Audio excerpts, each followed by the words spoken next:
इसके पहले वाले वीडियो में हमने आपको द 3 क्वेश्चंस का ऑब्जेक्टिव क्वेश्चन आंसर्स 10 कराए थे। अब आप लोगों को एक एक करके लॉन्ग क्वेश्चन हम कराने जा रहे हैं। पहला लॉन्ग क्वेश्चन है, what were the questions that the czar wanted to be answered.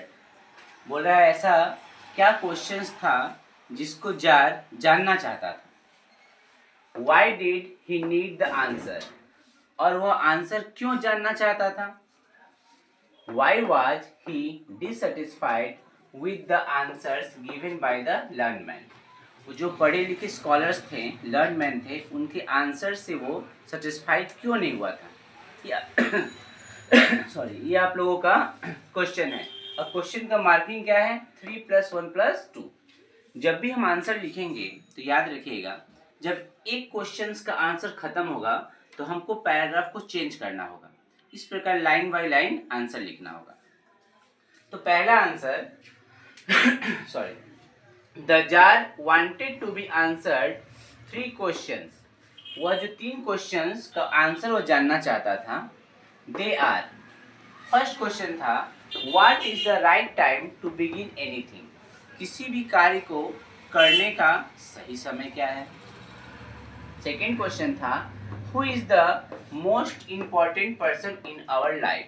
हमारे जीवन का सबसे महत्वपूर्ण व्यक्ति कौन है। और द लास्ट क्वेश्चन क्या था, what is the most important thing to do.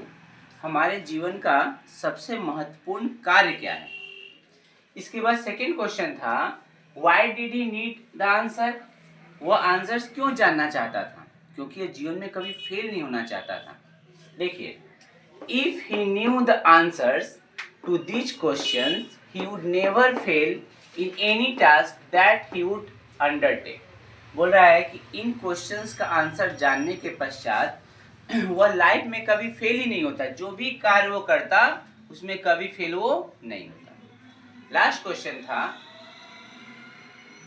why was he dissatisfied with the answers given by the learned man। पढ़े लिखे जो लोग थे, स्कॉलर्स जो थे, उन्होंने जो आंसर्स दिए थे उनके आंसर से वो सहमत क्यों नहीं था। आंसर देखिए, फिर पैराग्राफ चेंज कर दिए। he was dissatisfied with the answers of the learned man because their answer were different। क्योंकि उनके आंसर जो थे अलग अलग थे, मिसमैच कर रहे थे उनका answers. And the tsar agreed with none. और जार किसी के भी आंसर से सहमत नहीं था। समझ में आया आप लोगों को।